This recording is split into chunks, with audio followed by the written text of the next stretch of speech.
Hello friends, tax filing school के इस video में आपका स्वागत है। बिजनेस इनकम है, किस तरीके से ITR 4 में आप भर सकते हो और रिफंड क्लेम कर सकते हो, उसका डेमो हम इस वीडियो में देखेंगे। ITR 4 में वैसे ज्यादा डिटेल आपको इंटर नहीं करना होता है, फिर भी मेरा सजेशन होगा कि इस तरीके से फाइनल अकाउंट आप बना लो। दो बेनिफिट होते हैं। सबसे पहले तो आपके पास डेटा अवेलेबल होता है ITR भरते समय, आपको यहाँ वहां देखना नहीं पड़ता है। और उसके अलावा ITR फाइल कर दोगे, फ्यूचर में होम लोन लेना हो, बिजनेस लोन लेना हो, क्रेडिट कार्ड लेना हो, तो ITR के साथ फाइनल अकाउंट का कॉपी आपको लगता ही लगता है। किस तरीके से फाइनल अकाउंट बनाया जा सकता है उसका डेमो ऑलरेडी हमने बनाया हुआ है। इस तरीके से एक्सेल शीट में आप बना सकते हो। रेडीमेड कॉपी चाहिए तो डाउनलोड करने का लिंक आपको नीचे डिस्क्रिप्शन में मिल जाएगा, चेकआउट कर लीजिएगा। हमारे पास ये डेटा अवेलेबल है। जल्दी से हम इनकम टैक्स पोर्टल पर चलते हैं। यहाँ पर लॉगिन का बटन है, क्लिक करेंगे। पैन नंबर और पासवर्ड का इस्तेमाल करके जल्दी से हम लॉगिन कर लेते हैं। लॉगिन करते ही इस तरीके से ITR फाइल करने का पेज आ जाता है, लेकिन आपको जाना है डैशबोर्ड पर। डैशबोर्ड पर जब आ जाते हैं तो यहाँ पर AIS का ऑप्शन है, इस पर क्लिक करेंगे। AIS में आपको चेक करना है कि कौन कौन सा इनकम यहाँ पर दिखाई दे रहा है। जैसे हमारे केस में GST परचेस है, तो इस अमाउंट को आपको अपने फाइनल अकाउंट से भी मैच कर लेना है। हमारे केस में बिल्कुल सेम टू सेम है। GSTR 3B से भी मैच कर लेना। वैसे तो ये डेटा वहां से ही आया हुआ है, ठीक है। उसके अलावा जो अदर इनकम है उन सबको भी आप चेक कर लीजिएगा, अपने बैंक स्टेटमेंट से मैच कर लीजिएगा, ठीक है। एक बार AIS चेक कर लो तो उसके बाद आपको जाना है E-फाइल में, इनकम टैक्स रिटर्न में, और फिर यहाँ पर व्यू फॉर्म 26AS है, इस पर क्लिक करना है। यहाँ पर आपको देखना है कि कितना पैसा आपको मिला हुआ है और उस पर जो TDS डिडक्ट हुआ है वो पूरा जमा हो गया है। अगर इनकम्प्लीट होगा तो आपको डिडक्टर से कांटेक्ट करना है, अदरवाइज आपको क्रेडिट नहीं मिलेगा। 26AS भी चेक कर लो। उसके बाद यहाँ पर बैंक अकाउंट है, इसके सामने अपडेट का बटन है, क्लिक कर दो। माय बैंक अकाउंट का इस तरीके से पेज आ जाएगा। यहाँ पर आपको देखना है कि आपका बैंक अकाउंट लिंक है और वैलिडेटेड है। ध्यान देना, कम से कम एक बैंक अकाउंट लिंक और वैलिडेटेड होना चाहिए ताकि आपका ITR प्रोसेस हो और रिफंड भी आ जाए। बैंक अकाउंट के ऊपर ही अब कॉन्टेक्ट डिटेल भी दिखाई दे जाता है, इसके सामने भी अपडेट का बटन है, क्लिक करो और ये देख लो कि सही mobile number, email ID link है। ये भी बहुत ज्यादा इंपॉर्टेंट है। सब कुछ आप चेक कर लो, सब कुछ अप टू डेट होगा तो यहाँ होम स्क्रीन पर आपको फाइल नाउ का बटन दिखाई दे जाएगा, इस पर क्लिक कर दो। असेसमेंट ईयर सेलेक्ट करने का पेज आ गया है। Current assessment year automatically selected है। मोड ऑफ फाइलिंग में ऑनलाइन सेलेक्ट करेंगे, नीचे कंटिन्यू का बटन है, क्लिक कर देंगे। यहाँ पर स्टार्ट न्यू फाइलिंग का बटन है, इस पर क्लिक कर देंगे। असेसी सेलेक्ट करने का पेज आ गया है। इंडिविजुअल ऑटोमेटिकली सिलेक्टेड है, नीचे कंटिन्यू का बटन है, क्लिक कर देंगे। ITR फॉर्म हमें यहाँ पर सिलेक्ट कर लेना है। ITR 4 हम सिलेक्ट करेंगे। उसके बाद प्रोसीड विथ ITR 4 पर क्लिक कर देंगे। पॉपअप आ गया, ओके पर क्लिक करेंगे। फिर लेट्स गेट स्टार्टेड पर क्लिक कर देंगे। अब यहाँ पर हमें रीजन बताना है क्यों हम ITR फाइल करना चाहते हैं। हमारा जो इनकम है वो बेसिक एग्जेम्पशन लिमिट से ज्यादा है, तो पहला वाला ऑप्शन हम चूज करेंगे। आपके लिए जो एप्लीकेबल होगा उसको आप सिलेक्ट कर लीजिएगा। उसके बाद नीचे कंटिन्यू का बटन है, क्लिक करना है। पॉपअप आ गया है, ओके पर क्लिक कर देंगे। यहाँ पर लिखा गया कि बहुत सारा डेटा प्रीफिल्ड आएगा, लेकिन फिर भी आपको क्रॉस वेरीफाई कर लेना है, ठीक है। ओके पर क्लिक करेंगे। इस तरीके से रिटर्न समरी का पेज आ जाता है। यहाँ पर बहुत सारे टैब दिए गए हैं, वन बाय वन हम सबको भरेंगे। सबसे ऊपर पार्ट A जनरल इन्फॉर्मेशन है, इस पर क्लिक करेंगे। इस तरीके से पेज आ जाता है। सबसे ऊपर प्रोफाइल डिटेल दिखाई देता है, उसके नीचे कॉन्टेक्ट डिटेल। ये सबका इंडिविजुअल होता है तो आपको क्रॉस वेरीफाई कर लेना है। उसके बाद नीचे जाना है।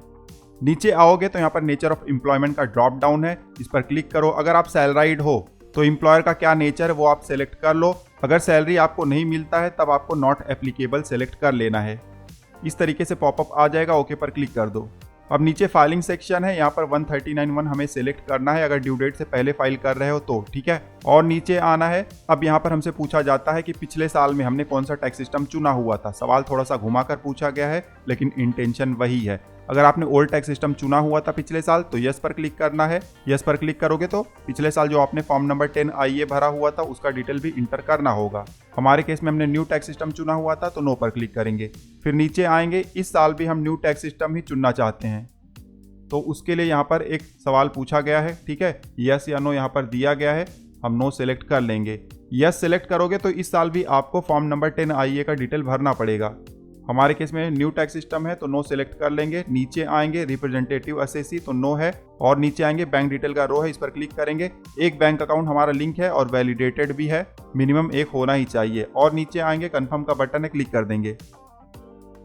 फिर से रिटर्न समरी के पेज पर आ गए हैं। पर्सनल इन्फॉर्मेशन का टैब कंप्लीट हो गया है, कंफर्म का साइन हमें दिखाई दे रहा है।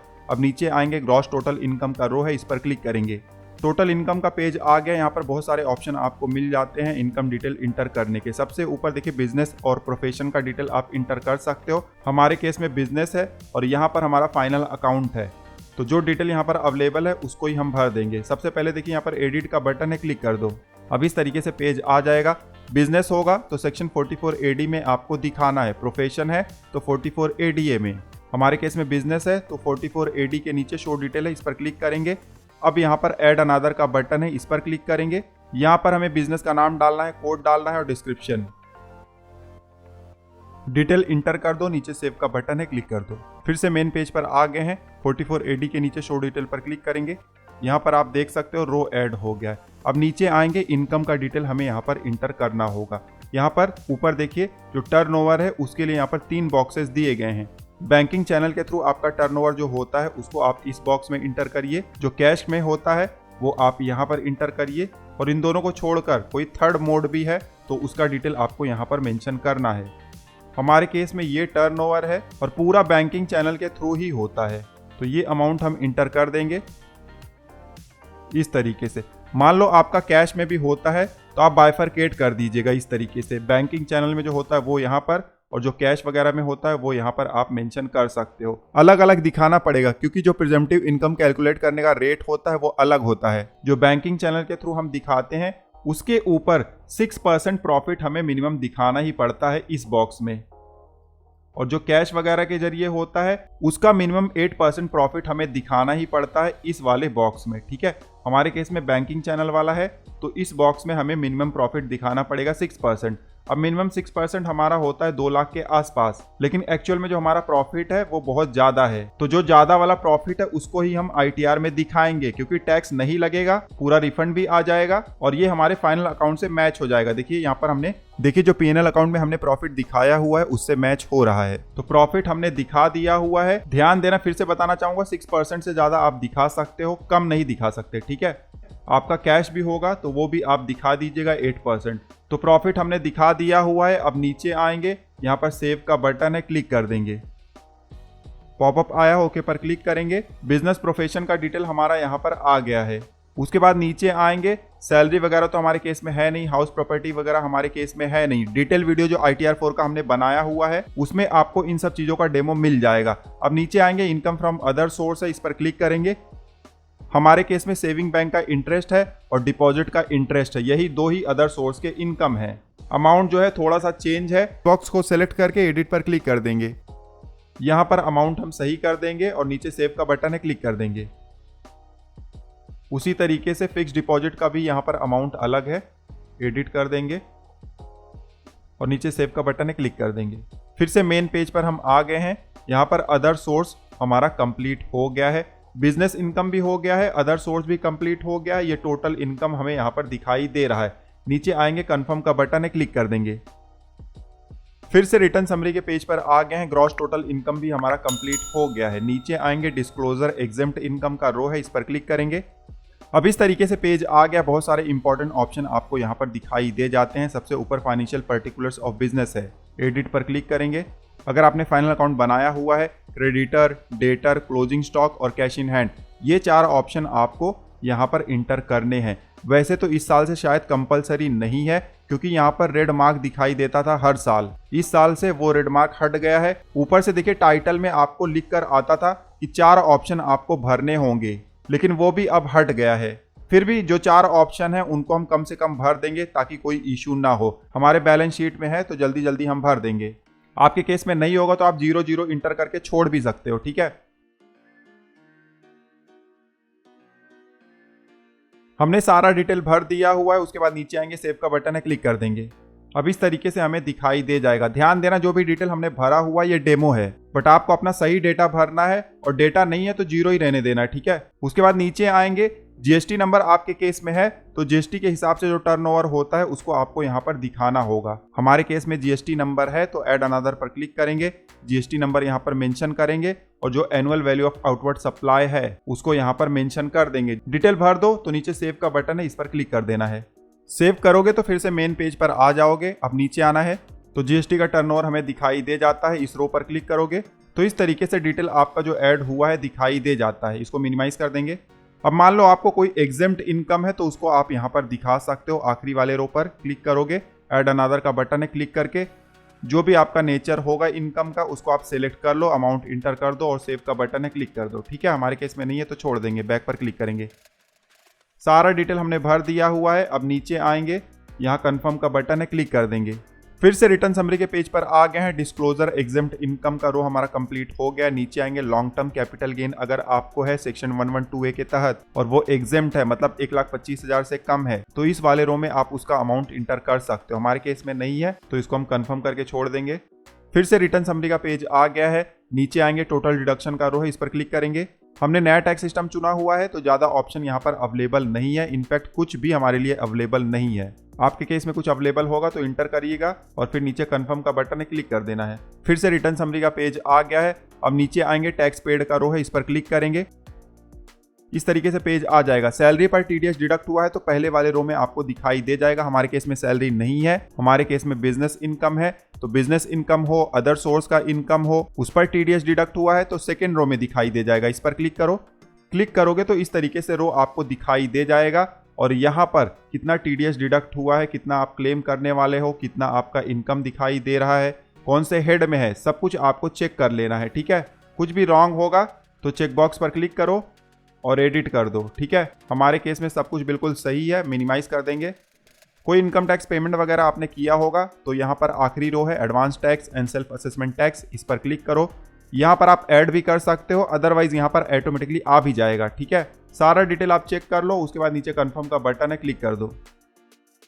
फिर से रिटर्न समरी के पेज पर आ गए हैं। टैक्स पेड भी हमारा कंप्लीट हो गया है। नीचे आएंगे, टोटल टैक्स लायबिलिटी का यहाँ पर रो है, इस पर क्लिक करेंगे। यहाँ पर इनकम का कंप्यूटेशन हो जाता है, कितना टैक्स बन रहा है वो भी हमें दिखाई दे जाता है। और नीचे आएंगे तो यहाँ पर आप देख सकते हो कोई भी टैक्स लायबिलिटी हमारे केस में नहीं बन रहा है। नीचे कंफर्म का बटन है, क्लिक कर देंगे। फिर से रिटर्न समरी का पेज आ गया है। सारा टैब हमने कंप्लीट कर दिया हुआ है 1 बाय 1। अब नीचे आएंगे, प्रोसीड टू वेरिफिकेशन का बटन है, इस पर क्लिक करेंगे। इस तरीके से पेज आ जाता है और यहाँ पर लिखा गया है कि हम इतने रिफंड के लिए एलिजिबल हैं। फिर से नीचे आपको कंप्यूटेशन वगैरह दिखाई दे जाता है। एकदम आखिरी में आओगे तो यहाँ पर कितना टैक्स बन रहा है, कितना आपने पे किया हुआ है और कितना रिफंड आपको मिल सकता है दिखाई दे जाता है।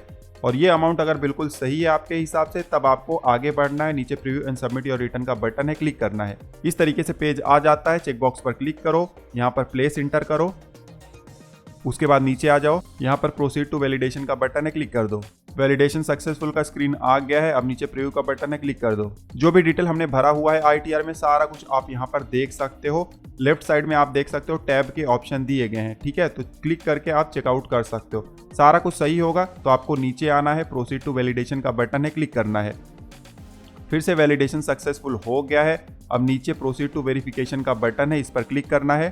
कंप्लीट योर वेरिफिकेशन का पेज आ जाता है। यहाँ पर 3 ऑप्शन दिए गए हैं। सबसे बेस्ट होता है कि आईटीआर भरते समय आप ई वेरीफाई भी कर लो। उसके लिए पहला वाला ऑप्शन आप चूज कर सकते हो। उसके बाद नीचे कंटिन्यू का बटन है, क्लिक कर दो। अब इस तरीके से पेज आ जाता है। यहाँ पर बहुत सारे ऑप्शन दिए गए हैं वेरिफिकेशन के। सबसे ईजी है आधार OTP वाला, तो पहला वाला ऑप्शन हम चूज करेंगे और उसके बाद नीचे कंटिन्यू का बटन है, क्लिक कर देंगे। इस तरीके से पॉपअप आ जाता है। आई एग्री के चेकबॉक्स पर क्लिक करेंगे और फिर जनरेट आधार OTP पर क्लिक कर देंगे। क्लिक करते ही इस तरीके से वेरीफाई OTP का बॉक्स आ जाता है। आपके आधार रजिस्टर्ड मोबाइल नंबर पर जो OTP आया हुआ है उसको आप यहाँ पर इंटर कर दो और उसके बाद नीचे वैलिडेट का बटन है, उस पर क्लिक कर दो। वैलिडेट पर क्लिक करते ही इस तरीके से कंफर्मेशन का पॉपअप आ जाता है। यहाँ पर सबमिट का बटन दिखाई दे रहा है, इस पर हमें क्लिक कर देना है। क्लिक करते ही अब सबमिट लेवल वैलिडेशन सक्सेसफुल हमें दिखाई दे जाता है, कोई भी एरर नहीं है। नीचे प्रोसीड का बटन है, इस पर क्लिक कर देंगे। अब जैसे ही प्रोसीड के बटन पर क्लिक करते हैं इस तरीके से स्क्रीन आ जाता है कि successfully filed and verified your return. तो पूरा प्रोसेस हमारा यहाँ पर कंप्लीट हो गया है। हमारे मोबाइल नंबर पर और ईमेल आईडी पर मैसेज चले गया है। यहाँ नीचे डाउनलोड का बटन है, इस पर क्लिक करके आप आईटीआर का कॉपी डाउनलोड कर सकते हो। अब आईटीआर फाइल तो कर दिया, प्रोसेस कितने दिन में होगा, रिफंड कब आएगा, ये जानने के लिए स्क्रीन पर आपको प्लेलिस्ट दिखाई दे रहा है, क्लिक करके चेकआउट कर सकते हो। इस वीडियो में बस इतना ही। मिलते हैं आपसे अगले वीडियो में, तब तक आप हंसते रहो, मुस्कुराते रहो। धन्यवाद।